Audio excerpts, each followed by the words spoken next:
The science of medicine has come a long way in the area of how we manage pain. In the mid to late 1800s, there was a product called Mrs. Winslow's Soothing Syrup. It was sold to parents as a way to alleviate the constant crying of their babies, particularly when a baby is going through the painful teething process. And it definitely calmed down those infants, possibly because the main ingredient was morphine. Another medication, popular for treating coughing and diarrhea, was opium. And when Coca-Cola was first launched, it had two main ingredients, caffeine and cocaine. I guess it's no wonder that one of their ad slogans was "A Coke and a Smile." Of course, now we know better. Doctors and scientists have realized that not everything that helps with pain is necessarily something that's good for you. But even modern-day pain medication, stuff that's supposed to be safe to use, can cause big problems for some people. One of those people is my guest today, Frank. His experience with pain meds took him down a very dark path, and he didn't see any way out. Until one day, when he got a surprise at work. Real people in unreal situations.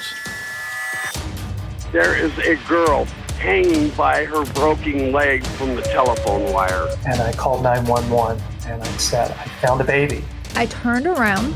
I see a gun pointed at me close enough I could touch it. She would hold our heads underwater all the time. He levels the gun, pulls the trigger, and I go down. Her eyes were full of tears. She didn't want to leave us. My hair catches on fire. I swear to God, this image is burned in my head for the rest of my life. I'm Scott Johnson, and this is What Was That Like?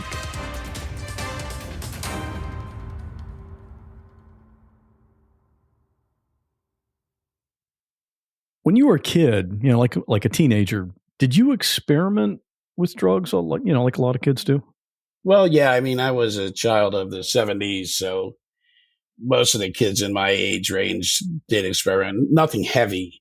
It was mostly, we smoked pot and drank beer, that kind of normal stuff, but no, not really any harder drugs or drugs that you could have a problem with. I did have some friends, people that I knew that did go down that tunnel and wound up in bad shape because of it. So that was, at the time, kind of a warning to just stay with what I was doing.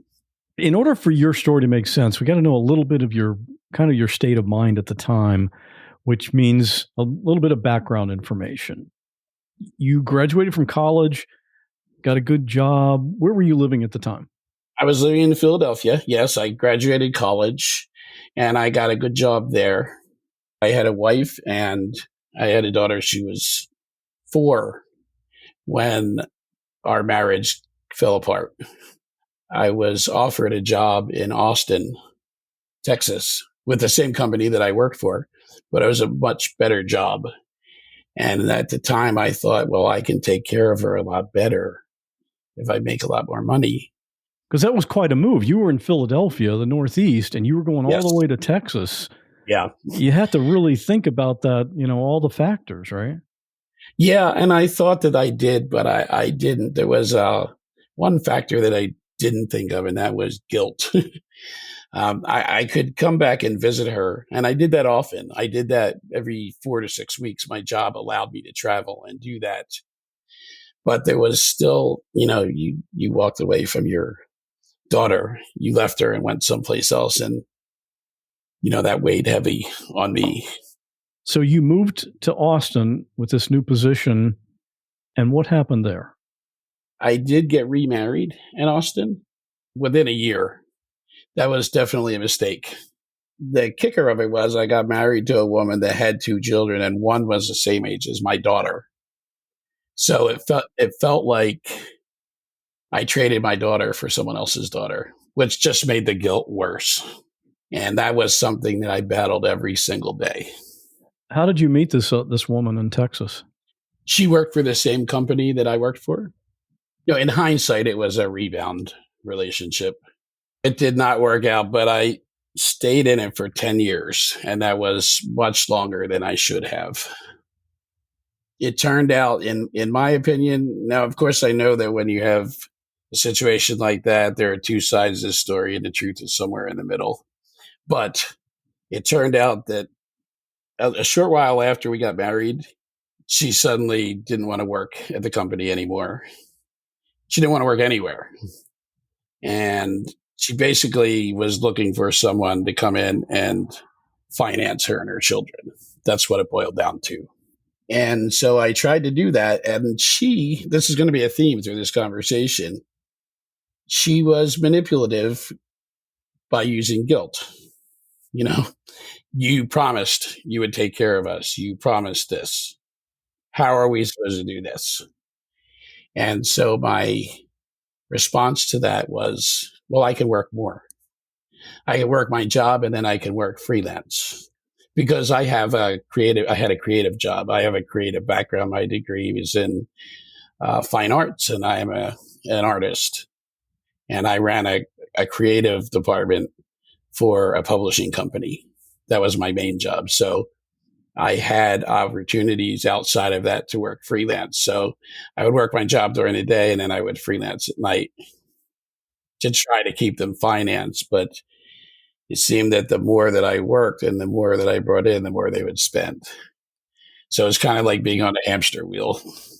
Usually you hear about someone whose work is as an artist always struggling to make money. Right. But you were doing pretty well. I was doing very well, actually. And I guess graphic arts are a little different because you can actually get jobs, paying jobs. It's much harder if you're a painter or a sculptor because then you have to just sell through to collectors. But I had also learned management skills. I had taken some management courses, so I was able to manage a department. So I had a creative job, but also a management job. It seems like like you mentioned being on the hamster wheel, working all the time and still having the guilt and depression from being away from your daughter. It sounds like it was a pretty dark time in your life. It was a very dark time. And how old were you then? I was 32, 33. And I just kept throwing myself into the work that was kind of like a place to hide. But it was exhausting too. I mean, I honestly, this was in the earlier 90s, and I was making $110,000 a year, and our bank account was always overdrawn. My paycheck was spent before I even got it. Wow. And not by you? No, not really. You mentioned there was an incident at a McDonald's. What happened there? Yeah, this was when I was really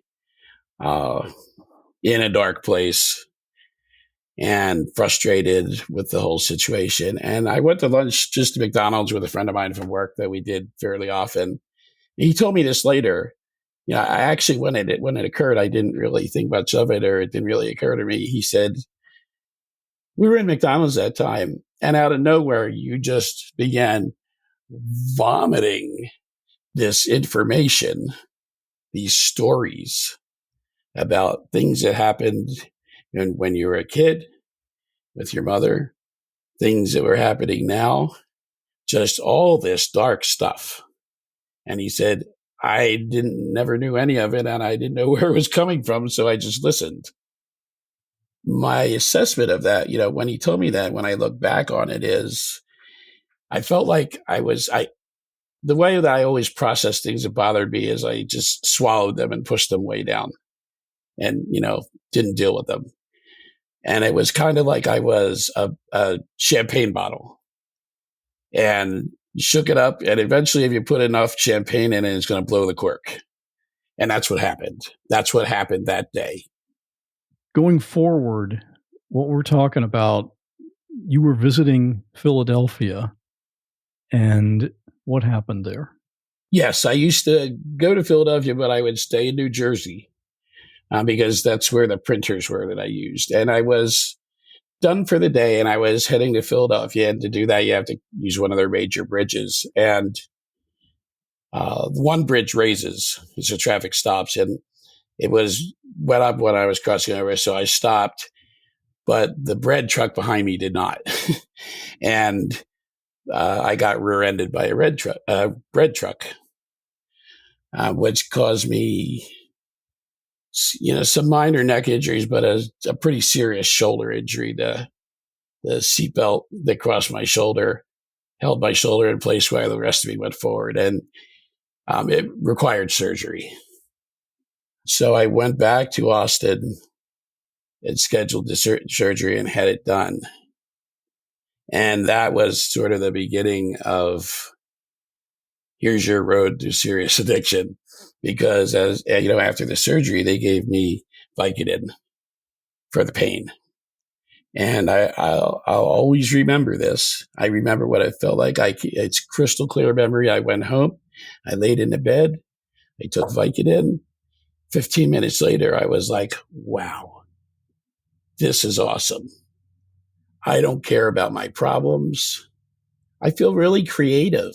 I had all these creative ideas. I thought, my problems are not bad. I can get right through them. I'll just work. Everything was hunky-dory. And so they were, as long as I took those, And when I ran out, I was able to get a refill. So I refilled it and I kept taking them. When you say you were able to forget your problems, did you really forget them, or did you remember them but just not care about them for a while? Yeah, that would be a better way to put it. I didn't care. They didn't seem that big because I felt great.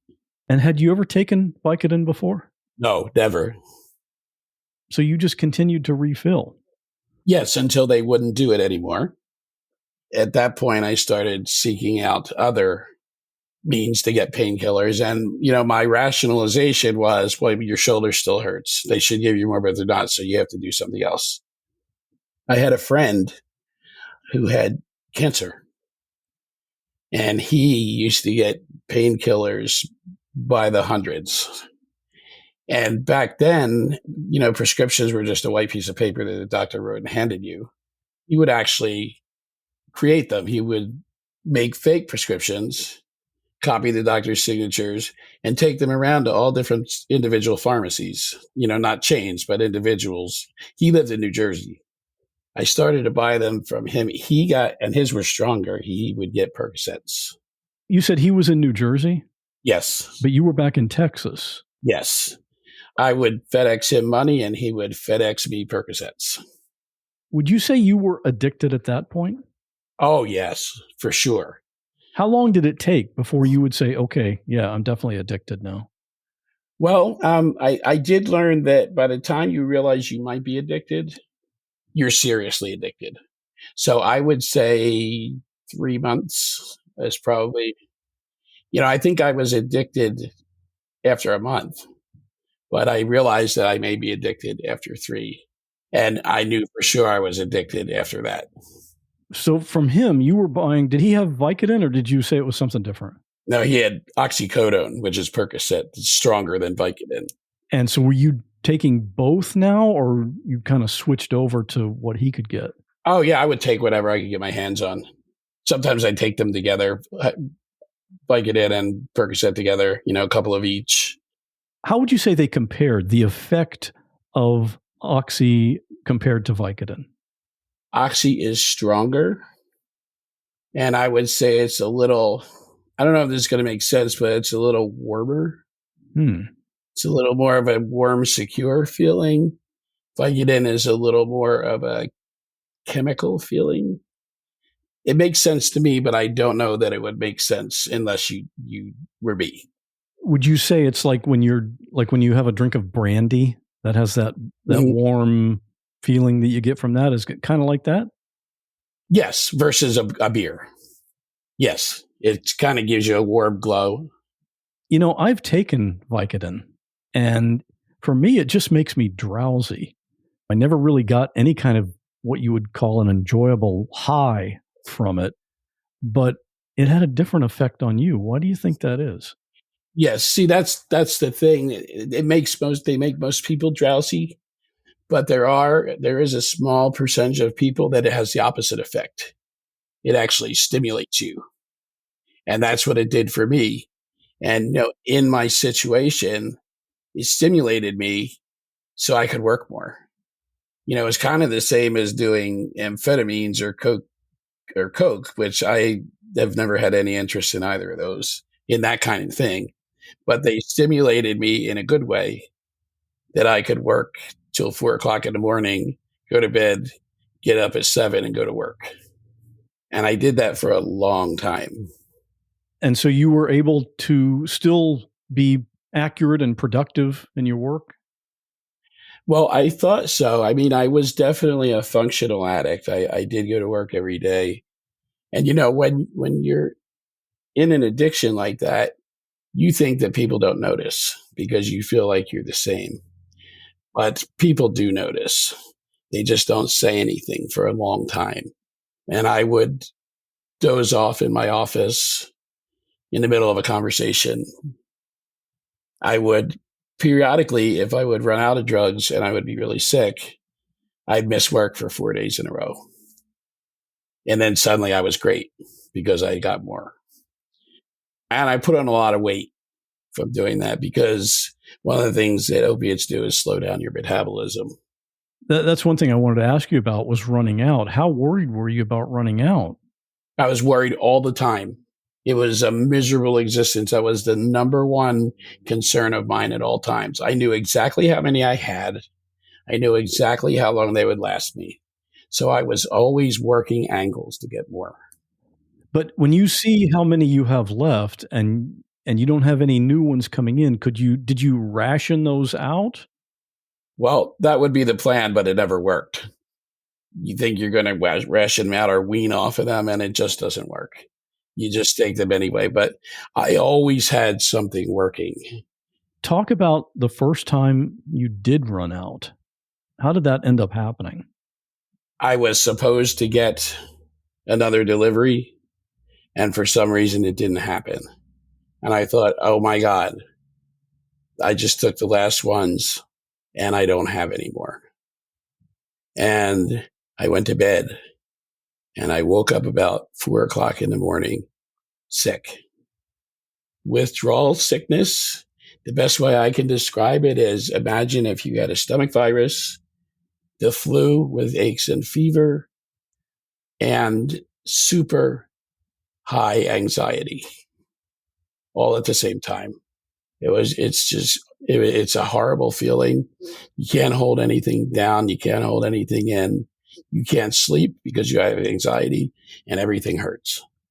And a migraine, it feels like you have a migraine. It's very strong motivation, unfortunately, to get more drugs.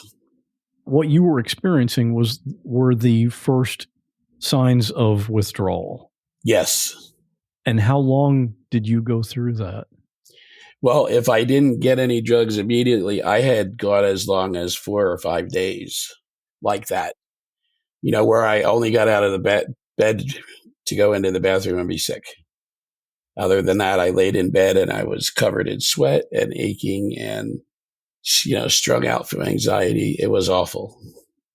But even in that condition, you were able to, be on the phone trying to get more, or were you ordering online at this point? Or yes, what happened was my friend in New Jersey, unfortunately, passed away. And here's how bad my addiction was. When he passed away, the first thing that popped in my head was, oh my God, where am I going to get drugs? Not, I'm going to miss him. What a shame. I feel bad for his family. It was, where am I going to get drugs? You're definitely going to miss him just for the wrong reasons. Yes. I mean, now I miss him for the right reasons, but then it was the wrong reasons. But I got online and I thought, I wonder if anyone sells them online. Lo and behold, I found a website that was like a portal for worldwide distributors of medications. And you didn't need a prescription. You didn't need a doctor. All you needed to do was pay them. and they would ship you whatever you ordered. And so depending on where the pharmacy was, I would get different drugs. And this is when things got really bad. There was a drug called dihydrocodeine, and they don't sell it. They've never sold it in the United States, but it was rated as the most addictive drug in the world. And that's what attracted you to it? No, I found this out after I was addicted to it. How did you come across it? You saw this and you thought, okay, that's what I want to order. What made you decide to do that? Yeah, it was, I would go through this site listed the pharmacies, but also there were comments like, this is a legit business. Still, if you order, you'll get it in 2 weeks. Don't order from here. So there was just a website with all kinds of drugs, and I went to the pain medications, and I looked, and there was a description, and they said it was very similar to oxycodone, but it also had caffeine in it. So you really got a jolt out of it. And I said, well, let's try that. And I ordered it. And amazingly, over the time, I ordered things like that a lot. And I only ever had customs nab it once. What countries were these being shipped from? These were from Spain. I also ordered from the Philippines. I think they were the main two countries because, the drugs from Spain did the trick. And there was no limit to what you could order. So I would order a ton of them. And I would get a gigantic envelope when they came. And they were kind of like pills in those punch packs, like a foil punch pack. So you could get a lot in a regular envelope, and it wasn't very suspicious looking. And I would order them to my work. So the mail run would come around, and they would have my drugs in the mail run. Why have them sent to your work rather than to home? Well, because I didn't want my wife to know that I had a problem at the time. She never knew. With all this odd behavior, she never knew. And I don't think she was interested, to be honest with you. That's amazing that she could not know this. I thought so too. How many pills were you taking during a day? Well, it depends on what I was taking. Like if it was Vicodin, because I did have a source that got those illegally that I could buy like 300 at a shot. The normal dosage of those is like 1 every 6 hours. If you get it from your doctor, I was taking about 25 or 30 a day. When you take drugs like that, you build up a tolerance. So you need to take more and more and more. But still, even though you have a tolerance, that's a very dangerous level of drugs to be putting in your system. Well, you mentioned that you were making really good money, but you were always overdrawn. How were you affording all of these drugs? Or are they really cheap from overseas? Yeah, they were really cheap. They were not expensive at all. I mean, I could get 1,000 pills for $100, something like that. They were much more expensive off the street, but still. My friend, when I was buying them from him, he sold me, he got jars of 100 and he would sell them to me for $50 or $100, just $1 a piece. So it was really very affordable. And I would just make sure that I pulled cash out of the bank when it was actually in there so that I could do that. What was happening was, in order to prevent, if we go back to the withdrawal, in order to prevent that, I always had orders out. There was always this cycle of orders placed, something coming, so that they would overlap. And it would take like some sort of a problem like customs taking your order to throw a wrench in that and throw you into withdrawal. So if customs did that, they knew that this address it was being shipped to was your work. Were there any repercussions on you? No. Or they just disposed of it? Amazingly, no, what they do is they open it, they take the drugs out, they put a little note in and said, these have been seized by customs. If you want to dispute this, here's the phone number. And they put that slip in, seal it up, and deliver it. And nobody ever called that number. No. No, you just place another order because it was just, it was like a crapshoot. You put enough orders in, and most of them got through. And would you order online like with a credit card, or did you have to send those people cash? No, with a credit card. Yeah. Some of them took PayPal. There were also some people in the United States on that website too. There was one doctor in San Antonio that did a phone consultation, which was really kind of bogus. And, a 5-minute conversation, and then he would prescribe you whatever drugs you wanted, and he would send it into your pharmacy. There was another pharmacy in Alabama that they put the elements together and made the drugs. They would just ship them to you from Alabama. So there's no customs involved. The first doctor actually wound up going to jail. And then there was a pharmacist in Pittsburgh who apparently had a gigantic warehouse full of drugs and custom cars and all kinds of expensive things. And he had a little club, and you had to send him a request for the club, and he would send you forms, very detailed forms. He would all this information about yourself. And I guess he would check you out, and then he would let you know you're in, you can buy drugs from me. And so I could get prescription, double strength Vicodin from him. He made you send him cash. I'd FedEx him cash, and he would UPS back drugs. And it took about 3 days. And he also was raided, and he went to jail for quite a long time.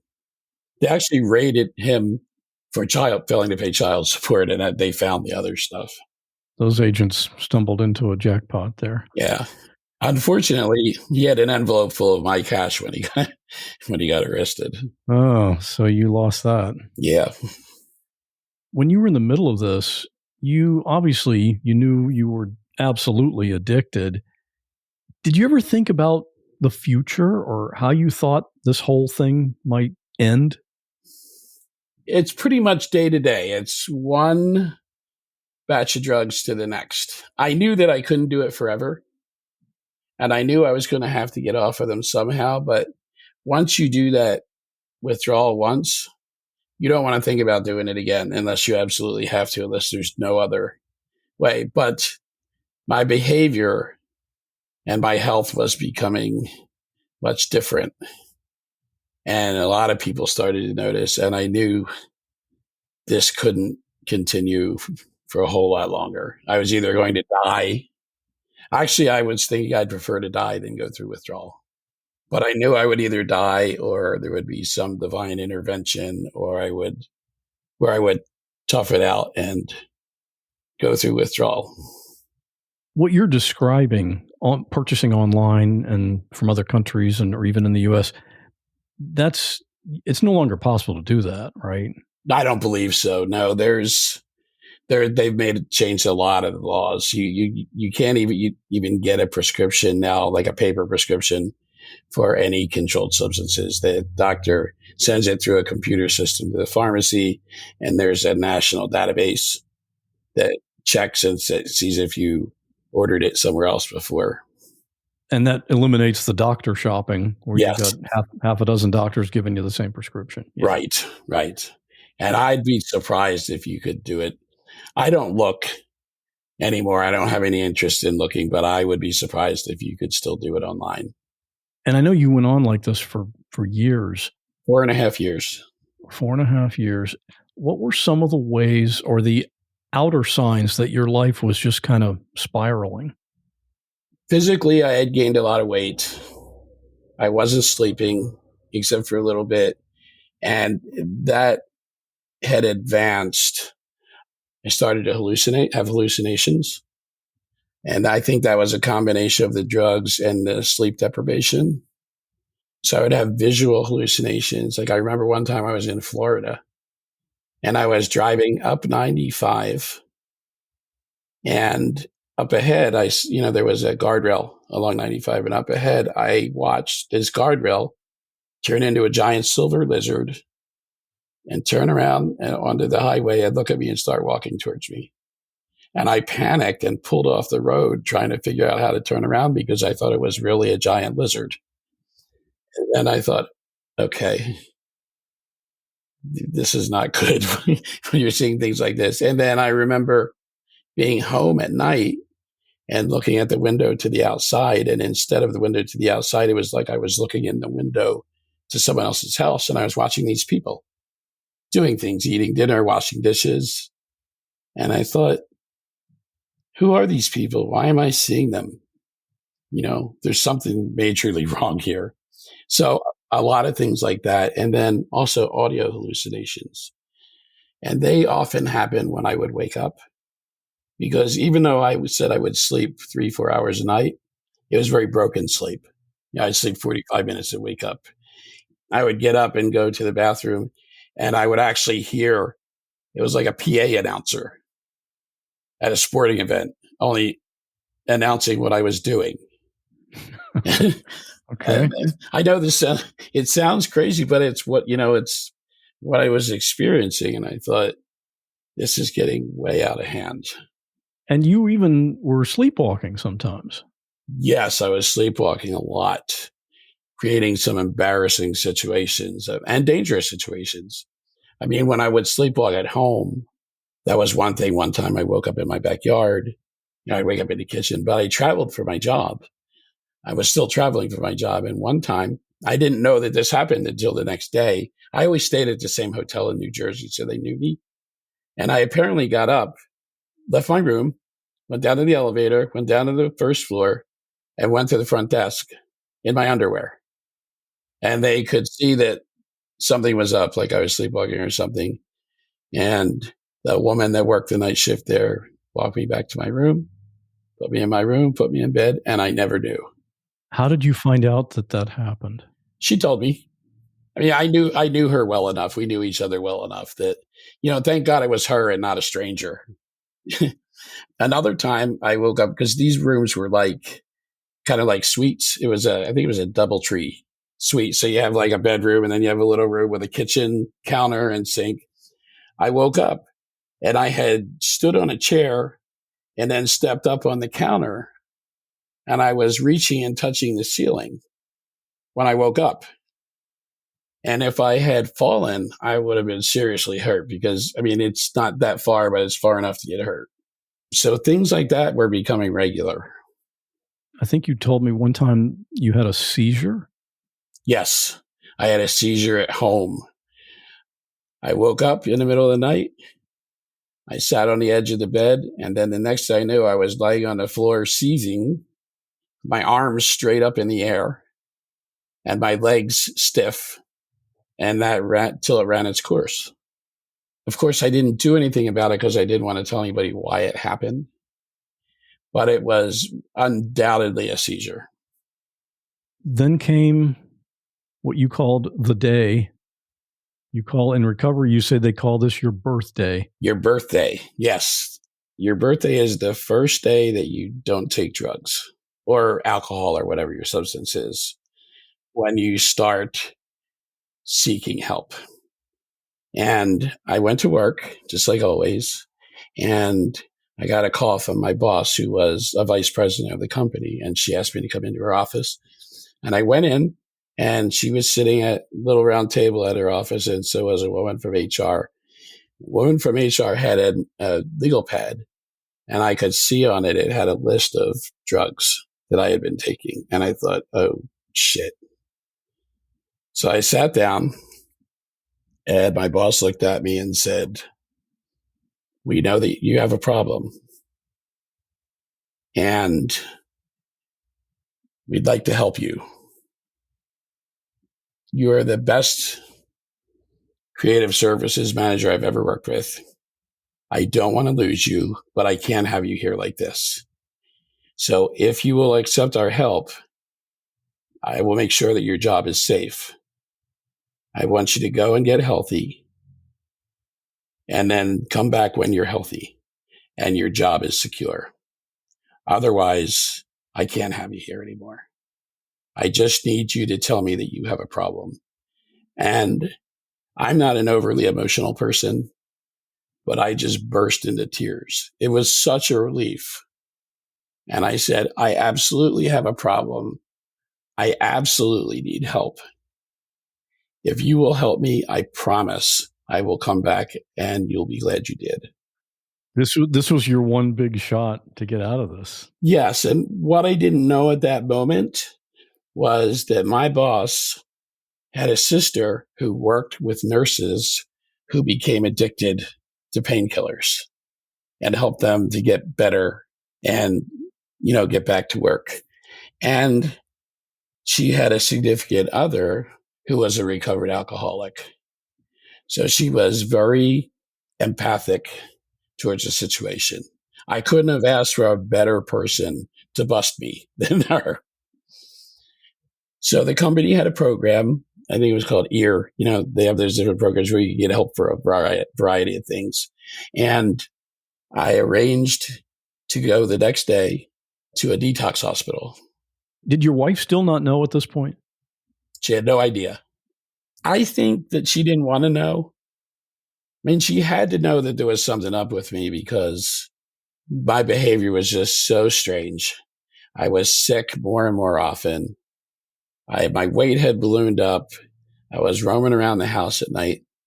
But I really felt like as long as I was bringing home a paycheck, she didn't want to stir the pot. So I scheduled that, and then I went home. And I told her. And the first thing she said to me was, "Are you still going to get paid while you're in the hospital?" And I thought, now I understand. We went the next day. I went the next day, and the hospital was in San Antonio. It's about 90 minutes from Austin, but drive. And this was what was this facility? It was a hospital, but was it like for detoxing, or because that's what you do first, right? Yes, part of it was for detoxing, and part of it was a mental health facility. In fact, when I was there, they had a construction issue, and they moved the detox people in with the mental health people, which was quite interesting. But I knew that it was all business when I got there, and they took my shoelaces off my shoes. They do that so that a person does not hang themselves. Because you're about to go through withdrawal again. Right. And it's a mental health facility, so I guess it's happened before. In fact, I think they told me it happened right before I got there, and that's the room that I got. You go there and they assign you a doctor, and basically what they do is keep you comfortable while you're withdrawing with other drugs, Valium and things like that. And honestly, I have very little recollection of that process. That's good, right? Because it was probably pretty miserable. Yes, that was the best detox withdrawal that I suffered, so to speak. And then after about 4 or 5 days, I kind of woke up out of it, where I was a little more lucid. And the doctor came in and talked to me. And the first thing she said was, "You are really lucky to be alive. The amount of drugs that you were taking would kill most people." What do you attribute that to? Was it just because you had built it up over time, or just your biology just allowed it to happen? Yeah, I really don't know. I think the biology allowed it to happen. I said I added a lot of weight, but I'm also kind of a stocky person. And I think maybe a little stronger. I really don't know. I just know that I'm really fortunate that I didn't die. So then they give you a couple of days of classes in there about different aspects of drugs and addiction. And then they release you. And I had arranged to be released when I was released from there to go to an inpatient facility, because I figured if I'm going to go through this, I only want to go through this once, and I want to solve this because I've hated this life. I said I was addicted went through it for like 4.5 years, and like 3.5 years were just miserable. I would have given anything to get out of it, and this was my opportunity. So I chose an inpatient facility that was really rough. It was the facility where they send the court-ordered people. It was run by a Catholic organization, and it was kind of a combination of prison and college. What was it that made it rough? Would you compare it to like a military environment, or you mentioned it was kind of like prison? What was it like there? Yeah, military would be a good way to put it too. I mean, I see a lot of things on TV where there are rehab facilities that are like these luxury places where they walk you on the beach, and you practice yoga and this sort of thing. This was military. You slept in basically a cot in a barracks with a group of other guys. There were multiple barracks, and there were women there too. They had their own facility, and then the men. And every morning they woke you up at 6 o'clock, and you had to get up and make your bed. You had 15 minutes to shower, and then you had 30 minutes to eat your breakfast. And then every person that went there, and I thought this was really great, you got a schedule. It was like a school class schedule, and they tailored it to your addiction. So like I had classes on opiates. I mean, some of the classes were the same, but then they were tailored. Like I majored in opiate addiction, if you wanted to put it that way. And I learned so much about addiction and how it works, what causes it. The physical aspect of addiction is actually very interesting. It's a shame it's a bad thing, but it is interesting. I don't know if you've heard people say addiction is an illness, and some people have it and they can't help it. And that actually is true. And here's how that works, just real quick. There's a section in your brain, it's about the size of a chestnut. They call it the pleasure center. And that is what gets stimulated when you do certain things and reward you with endorphins. And those things are like when you eat good food, when you exercise, when you have sex. They're all things that help the human race to exist, to continue to exist. They reward you for things that is going to help you procreate and humans to stay on the planet. Some people, and so also alcohol and drugs stimulate that too. And that's not necessarily a good thing. But there are some people who have an overly sensitive pleasure center. And so what happens is when you stimulate it with drugs, say, it likes it, it rewards you, and then it has a reaction that says, do it again, and it keeps asking you to stimulate it again. It's like it's a reflex. So you keep rewarding it because your brain is telling you to.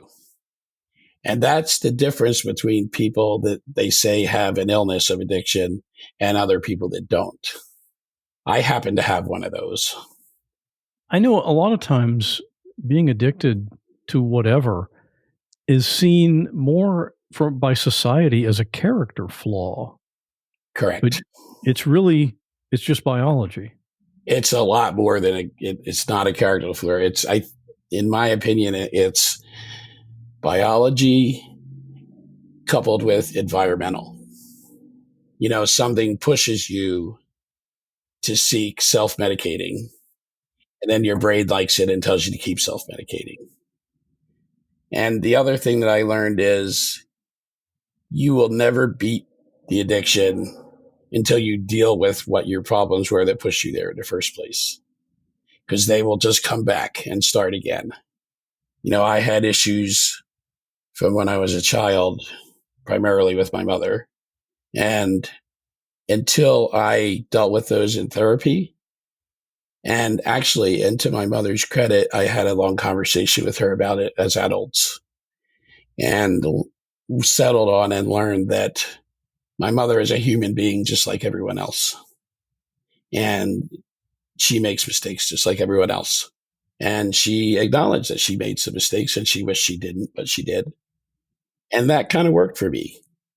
That was kind of a light bulb going off saying, yeah, we always look at our parents as larger than life, but in reality, they're just like us. They do things wrong and you can't take them back. So you're in the inpatient facility for how long? 30 days. And did you get I know it was a tough place, but after a little while, did you get kind of used to the routine and it wasn't quite so bad? Or was it terrible? You just wanted to get out of there as soon as possible? I didn't like it. I didn't really like the routine, but I did see how it worked for a lot of people there, because a lot of people had much less structure in their real life than I did. And so they really thrived. And there were some people that were in there for 6 months and didn't want to leave. But I didn't want to leave until I felt like I got what I needed out of the program and that I could safely leave there and kind of integrate back into my life. So it was up to you when to leave? Yes, because I was Oh, you went there voluntarily. Voluntarily, yes. I could have left at any time, Okay. but I wanted to get the blessing of my therapist there. I wouldn't leave until she said that it was okay. So after 30 days, she felt like I was pretty good, but I should go to outpatient, which I did. Okay. And what does that look like? That's like twice a week. You go. That was in Austin too, so it was a lot easier. And there's a facility in Austin, and you go there and you go in a room and you sit around in a circle in chairs, and you have a therapist person who leads the conversation, and you do a lot of different activities and have conversations. I really liked outpatient. It was a lot more creative, and they would sometimes bring in guest speakers to talk about different things. And it was a smaller group, so we all kind of got to be friends and supported each other while we were there. You said that was like a couple of times a week. Were you also going back to work by now, or what did Yes. you do the rest of the time? Okay. No, I went back to work. It was really nice too, because when I talked to my boss and said, I'm ready to come back to work, she said, okay, take the rest of this week off, come in on Monday, but come in at lunchtime because I'm busy in the morning. And so I went in at lunchtime and I was scared to death. What were you scared of? I thought everybody knew and everyone would be looking at me and talking about me. And it's kind of like when you get caught with your hand in the cookie jar. I don't know. I was really afraid and nervous that people would treat me differently. But I went in and my boss asked me to come to this one meeting room to talk. And I went in and they had a big party for me. It was really nice. You had a really good boss. I did. And for years, we kind of are not near each other anymore. But for years, every year on my birthday, we would get together and have lunch. My birthday from drugs. The day that you got called into the office. Yes. But yeah, she was great about it. And the funny thing was, most of the people at the company did not like her because she was very direct type of person. And people were afraid of her. And I just thought she was the greatest thing since sliced bread. We had a great relationship. And people were kind of in awe of me. Why? How do you do that? I said, she's not mean. She's just direct. And actually, I like direct people because I don't have to guess. And I remember one day that I was eating lunch with her in her office with the door closed. And she said, let me ask you a question. People here don't like me, do they? And I said, oh man, it's How not do you answer that. I said, it's not that they don't like you, they're afraid of you. And she got really quiet and I looked at her and I could see that she was crying a little bit, which was, if you knew her, she was a very corporate, it's not, direct person. It's not what you expected. And then she made some changes to be more available and friendly with the other people. And, it worked out well for her. So all your coworkers did know, right? The people in my department knew. Okay. So, but your boss must have kind of coached him ahead of time. Look, this is what's happening. We're not going to, denigrate Frank for what he went through. He's beat it, and let's welcome him back. Is that kind of the... Yeah, that's correct. They all knew there was a problem. By my behavior by that point, that you would have to be blind to not know. So they were actually very happy to have me back, the old me back. And that was very heartwarming and made me glad that I went through everything that I went through to get out of that. So when you went back that day, would you say you were pretty much back to your old self? Or were there still some lingering symptoms or problems? Well, I had a lot of hard work to do still with the emotional stuff. I would say that physically, I was back to myself. I had all the drugs out of my system. I had been through the withdrawal. I had started to lose weight already. I mean, as soon as I stopped taking them, I started to lose the weight. But mentally, I was fragile. I wasn't worried about falling back into the drugs, but mentally, I was fragile. I had a lot of things to work on myself. And, I became a firm believer in if you have a problem like I did or any kind of problem, you can blame the circumstances or what another person did to you to cause that problem only up until you acknowledge that you have a problem. Then it is your responsibility to take care of it. And so I was in my responsibility to take care of it so it doesn't happen again mode. You've been clean now for 22 years. Correct. And congratulations on that. I mean, that's just, Thank you. That's amazing. Have you, since that time, have you had surgery or anything else that would require the use of painkillers? How do you handle that? Yes, I had back surgery in 2018. And there are alternates. I mean, and I also have arthritis in my knee really bad. I have to get a knee replacement pretty soon. So thank God for naproxen, for one thing. What is that? It's Aleve. Oh, okay. It's over-the-counter anti-inflammatory. And there's a medication called gabapentin, which deals with nerve pain. That's somewhat helpful. And, other than that, Tylenol, I just have to tough it out. And what I've learned is, when you are hooked on painkillers, pain is amplified. So something that really hurts you when you're addicted to painkillers doesn't hurt nearly that much when you're not. So it's more manageable when you're off of them. And it's just kind of the price I have to pay. Are you ever tempted, or do you ever think you would be tempted to go back and take one of those? Absolutely not. I never want to fall down that rabbit hole again. It was the most miserable existence that you can imagine. I thought that I was crazy. I thought I was losing my mind. I thought I was going to die. I thought that my body was going to quit. I hated myself. I hated my life. I don't ever want to go down there again. And in fact, I'm always happy to try and help someone else who's headed in that direction, because I don't want to see anyone, having been on that side of it. I wouldn't wish that on my worst enemy. As an artist, you mentioned that art has actually helped you in your recovery. Yes. One of the first therapists I went to was an art therapist. And she suggested that besides what an art therapist, what she did anyway, was give you a pad of paper and a pen and just ask you to draw while you talk to her. So you it's like doodling. You do it without thinking, and you'd be amazed what you wind up with. They could tell a lot about how you're feeling. That's interesting. I've never heard of that before. Yeah, it was cool. And the first thing that I did the first day was I drew these shapes and gizmos and things, and they all became like a big pile of things, and they kind of tapered down into a point, and then there was a little person under them. And she said, well, clearly you're carrying a large burden. You may not know it, but you are. So she suggested that I use my art at home too. So I started to paint. I actually had never painted before. I was always a graphic artist and I would draw, but I've never painted. So I kind of taught myself to paint.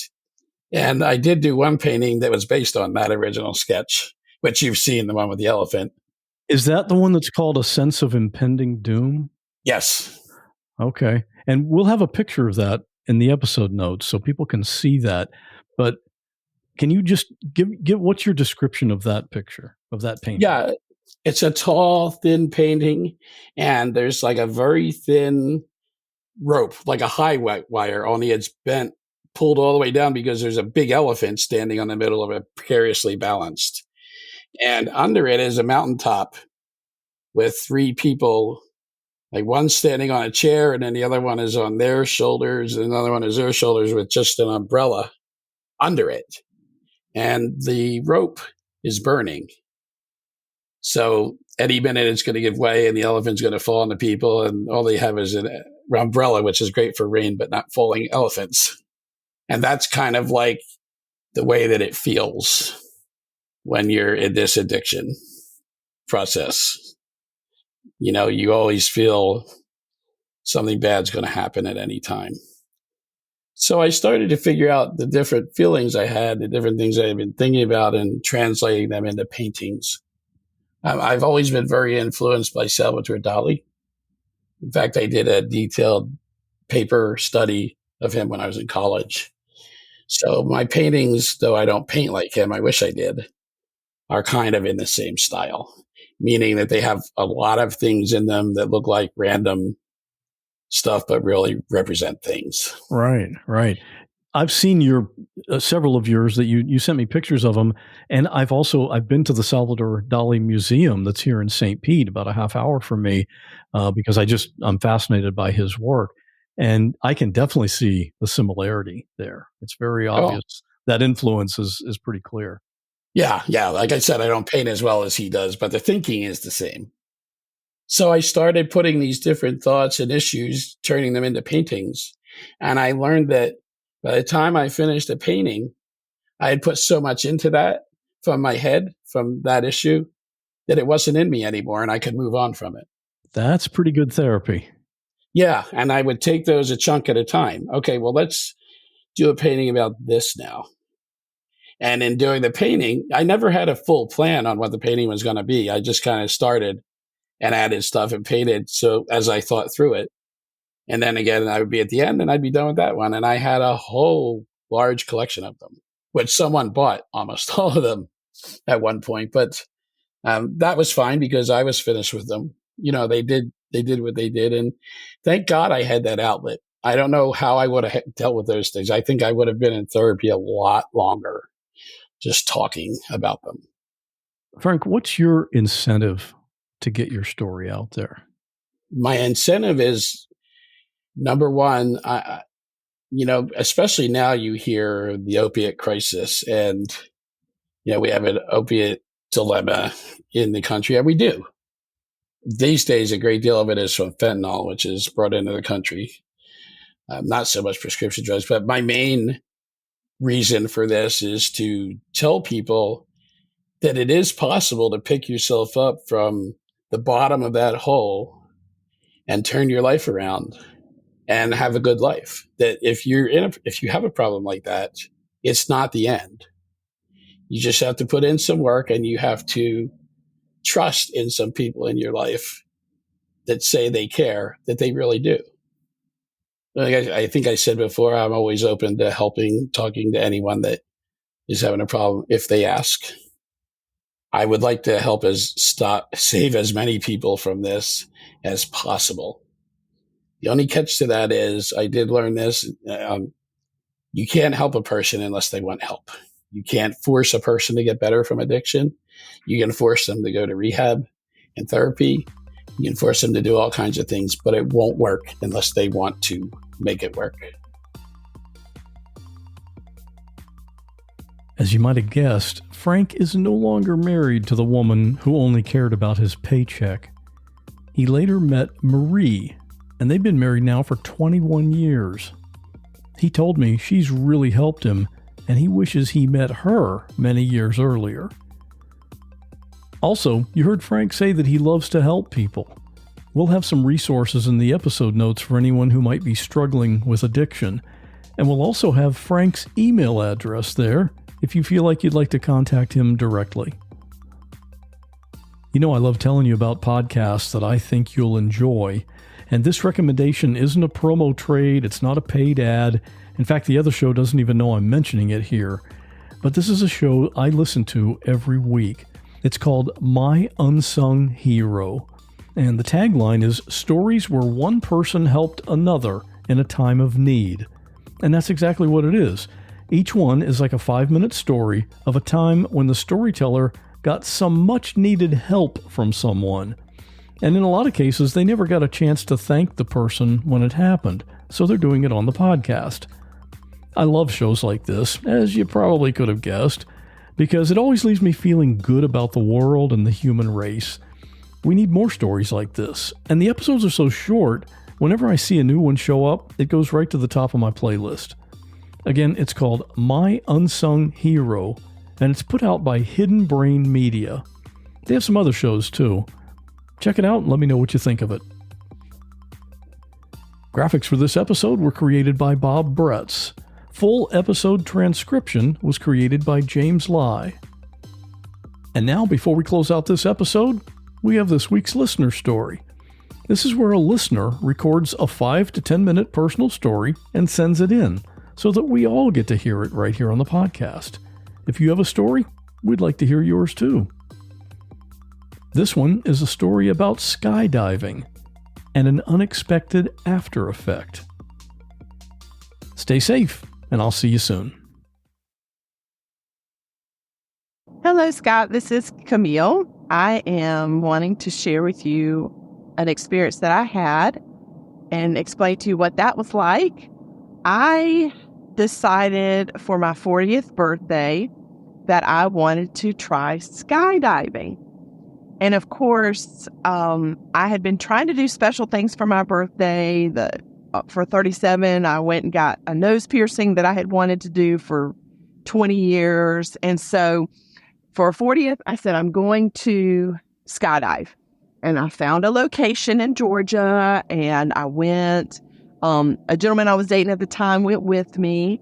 And the person, of course, if it's your first time, you do it attached to someone else. They call it, I guess, tandem. But so you're basically strapped on to a more experienced skydiver.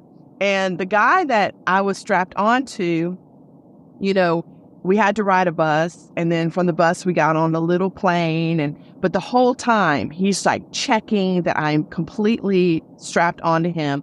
And I felt really good about his OCD because, I'm like, there's no way there's going to be a mistake here, because he keeps checking and rechecking, and I keep feeling him tugging on these straps. So we got up in the air. It was our turn. And, they tell you just to fall out of the plane. And they had also warned me that the air rushing at us and hitting me in the face would make it hard to breathe. And I had actually witnessed a friend of mine, or been with a friend of mine when she gave birth by C-section. And I remember the anesthesiologist telling her the same thing, that she would feel like she couldn't breathe, but just to continue to try to breathe, and that it would work itself out. And so, they had warned me. So we fall out of the plane, and it was like I could not catch my breath. And I remember my friend, and I remember the anesthesiologist telling her to just keep trying. And so I was able to catch my breath, but it was quite terrifying not to be able to breathe. And then on top of that, you're seeing the earth come at you at a really, really fast pace. I wasn't prepared for just that free falling feeling and seeing the earth come closer and closer and closer. And then the gentleman told me to go ahead and pull our cord. So I did. And of course, I'm trying to find it. I'm panicking. I pulled the cord. We slow down. We're enjoying, the view. We're enjoying descending. And we actually had a perfect, beautiful landing. I was not expecting that either. It was just smooth and easy. And so we get up, and he, of course, unclips me from him. And really, it could not have been a better experience. And my partner at the time and I walk around the property a little bit, and we're enjoying just kind of walking around. We get in the car to go home, and it was about an hour and a half drive to where we lived, or I lived at the time. And we get in the car, and he's driving, and I am hit with this incredible wave of nausea and vertigo. And I am just instantly sick as a dog. And it got so bad, I asked him to pull over. I fell out of the car, opened the door and fell out. And I went and laid in the yard of someone on the side of the road. I don't even know whose home this was. And I just laid in the grass. All I could do was moan. I was so sick. Well, of course, my partner is really worried about me, and we drive to a pharmacy, and he goes in and talks to the pharmacist, and apparently this is a thing. So he calls the company that I did the skydiving with, and it does happen quite regularly to people that skydive. Now, I had talked to probably 10 people that had skydived before. No one had ever mentioned this. But when he did call, they said, no, this does happen. So now, just as a side, my public service to the community, anyone that tells me they're going to go skydiving, I am sure to tell them, oh, it's wonderful, you'll love it, but do not be alarmed if you become sick, because I got so motion sick. And it honestly took about 8 hours for it to wear off. I got home, I laid very still. And I will say, overall, I enjoyed the experience of skydiving. I'm really glad I did it. I would recommend anyone that's interested in doing it to do it, but I would never do it again. I was so absolutely sick afterwards.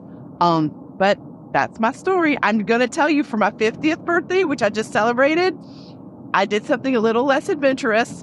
We decided to take a trip to Acadia Park in Maine and and do that instead. So anyway, thank you for letting me share.